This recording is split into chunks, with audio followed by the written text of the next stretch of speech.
Welcome back to the Science of Peace. My name is Ms. M to the Z to the Z. Pain is inevitable, but suffering is optional. Buddha. I believe the Buddha said that quote. And at first glance, you might not be able to grasp the concept that suffering is optional, right? We will all experience pain, but we do not all have to suffer. And so, how do we bring a little more peace into our lives, right? Henceforth, the science of peace. Welcome.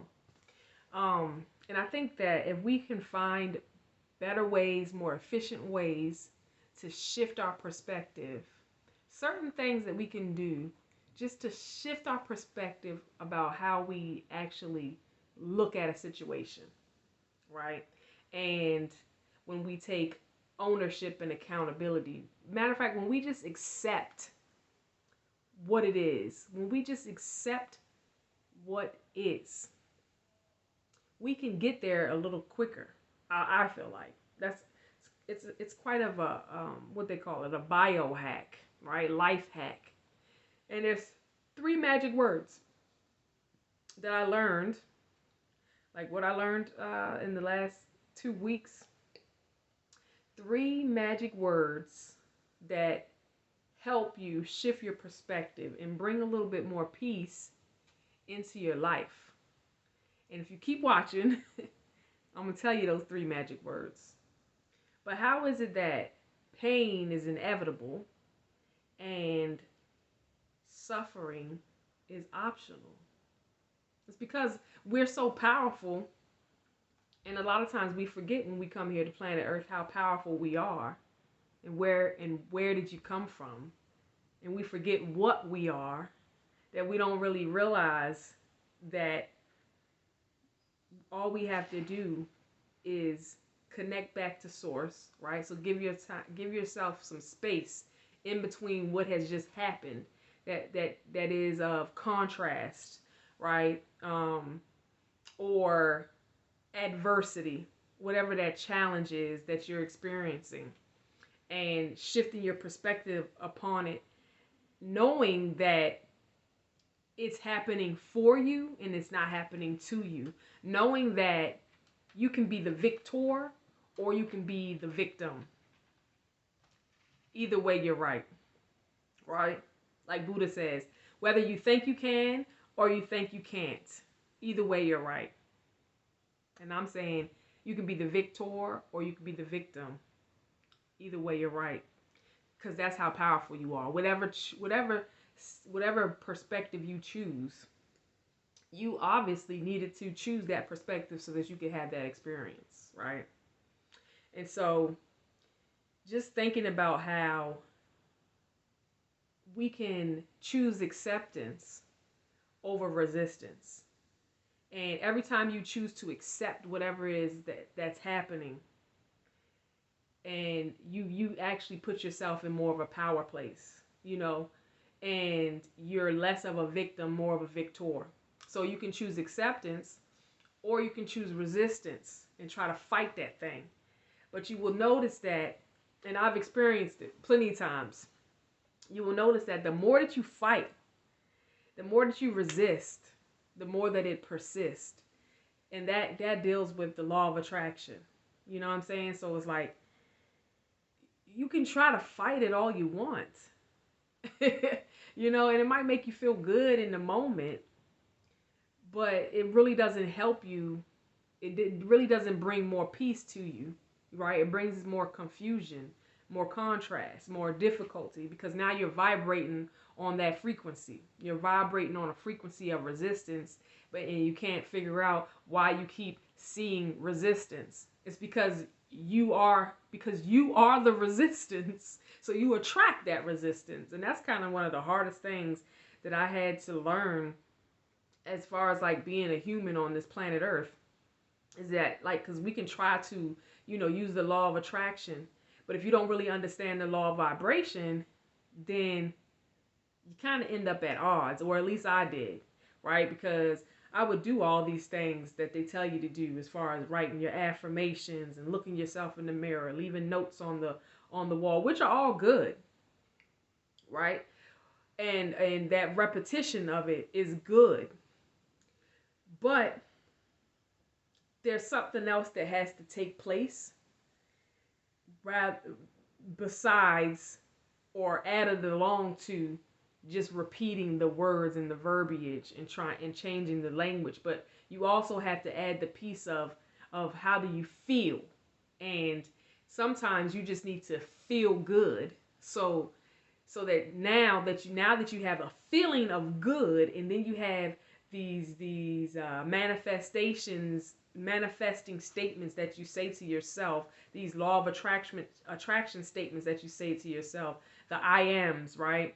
I am beautiful, I am peaceful, I am blah blah blah blah, right? I am that I am. And then you match it with the feeling.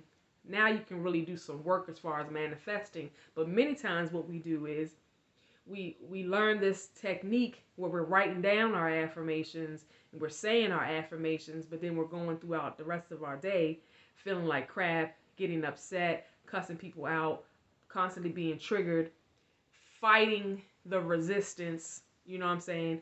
We're not accepting, but we're choosing the resistance, right? And sometimes we have an addiction to that resistance because that's the way the ego works. You know what I mean? And it can trick you into thinking that that's the right thing to do.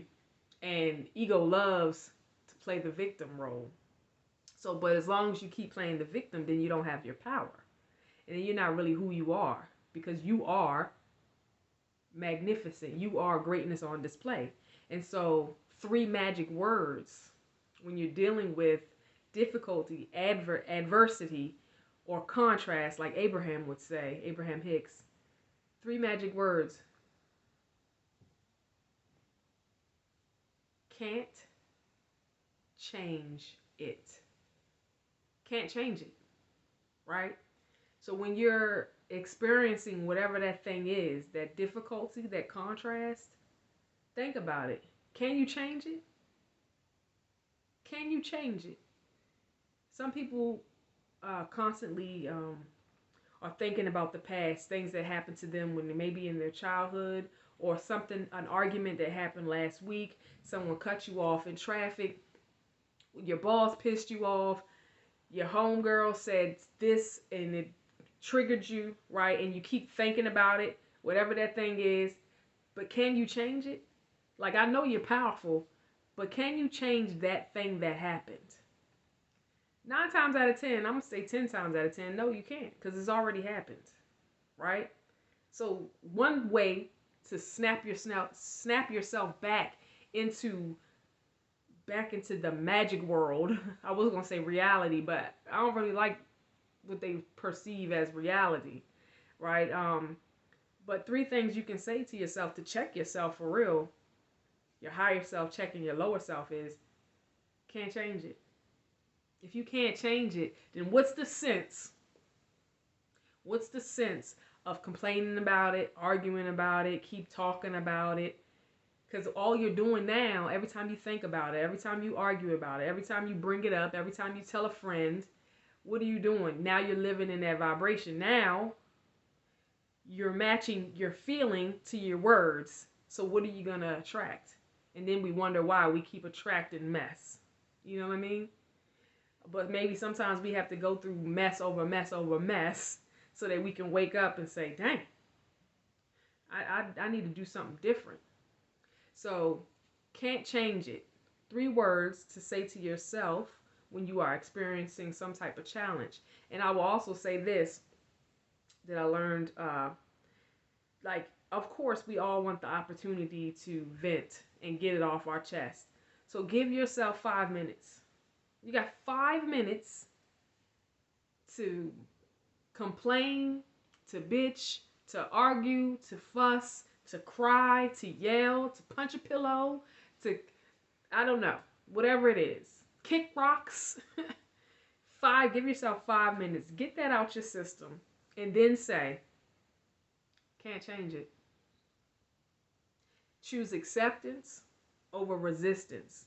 Because the moment you accept it, now you're putting yourself back into the power. The moment you accept it, can't change it, and you shift your perspective just a little bit. That little shift in perspective can do you greatness. You know what I mean? Can do you justice. Can bring a little bit of peace into your life. Can't change it. Say it with me. Look yourself in the mirror. Can't change it. And accept it. Surrender. That's one of the biggest things that I've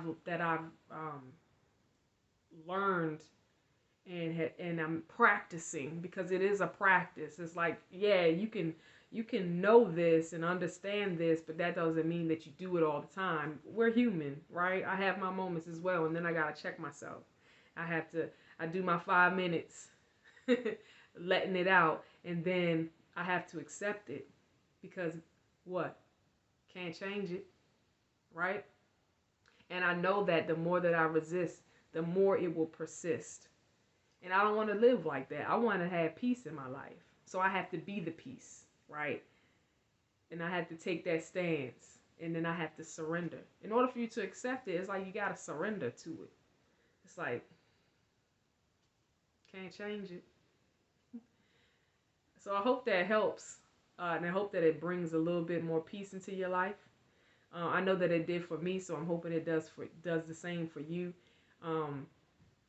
Every episode, definitely trying to bring a different level of awareness, a different perspective. The Science of Peace is the name of this channel. I hope that you subscribe. Leave comments down below. Tell me what are some things that you are doing, some life hacks that you use to bring more peace into your life when you are actually in the middle of dealing with some type of adversity or contrast. And if this added any value to your life, all I ask for you to do is just subscribe. Subscribe to the YouTube channel, The Science of Peace. I'm trying to reach 1,000 followers, so help me on that journey, and I'll keep adding value. Hopefully, you find value in any of these episodes. And 3 magic words, say it with me. Can't change it. Peace, and I'm out.